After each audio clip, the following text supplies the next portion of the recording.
Welcome back to the Anime Culture Corner. Boruto Chapter 52 brought us Naruto's strongest transformation yet, Baryon Mode. Far surpassing even his Sage of Six Paths mode, Baryon Mode cements Naruto's status as the strongest shinobi in history. Oh, but it's Boruto, that's not canon. Stop that.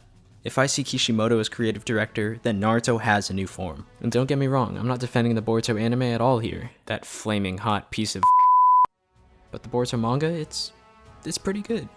You should give it a read. And so today I'll get into Baryon Mode, how it works, why he's using it, and the context. But first, you like manga, anime, updates on new series, reviews on old? If you do, make sure to subscribe for more content. Almost 90% of my viewers haven't subbed, and I've got a lot of content in store over the next couple weeks that are pretty exciting. Stay tuned, and let's get into Baryon Mode. First, let me explain what Baryon Mode even is. It's a form that Kurama has known about, but hasn't told Naruto of, simply because there was never a need for it, which should tell you just how dangerous of an enemy Naruto is fighting right now, who I'll talk about later, if you don't already know him. Kurama describes Baryon Mode as similar to nuclear fusion, which is essentially the nuclei of two atoms coming together to form one completely new atom. Kurama and Naruto's chakra work as raw materials that essentially mold together an entirely new form of energy. Instead of previous forms where Naruto was just borrowing chakra from another source and using it, such as his Tailed Beast and Sage of Six Paths forms, this is a completely different approach to using chakra. The benefits? Naruto is stronger than ever.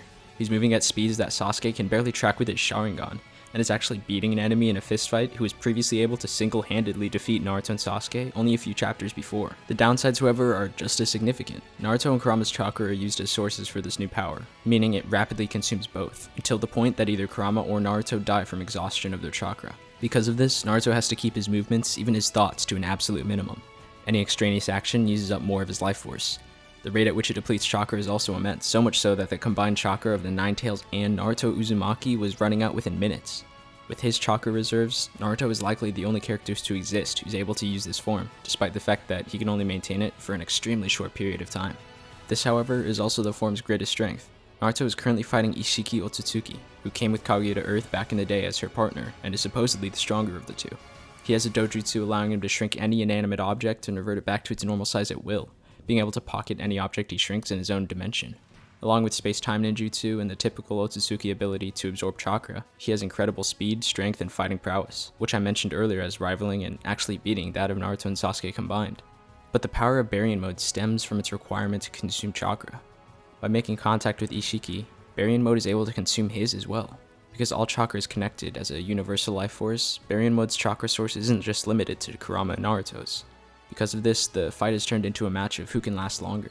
Simply by landing hits, Naruto is able to drain more and more of Ishiki's life force as his own simultaneously falls. It's fair to say that just about any enemy except an Otsutsuki, who certainly has great chakra reserves, this form would be overkill. It'd probably drain their chakra and life force within seconds. And that's Naruto's new form. Though immensely draining and unsuitable for many battles, Baryon Mode has demonstrated Naruto and Kurama's true strength. Their raw power is even greater than that of an Otsutsuki in this form, and it was awesome to see the 7th Hokage once again show why he deserves that title. On top of that, his incredibly cool, calm demeanor as he takes the minimal amount of actions needed, absolutely awesome. As always, this has been the Anime Culture Corner. I hope you enjoyed the video. Don't forget to like and subscribe for future in-depth show, manga, and character analyses.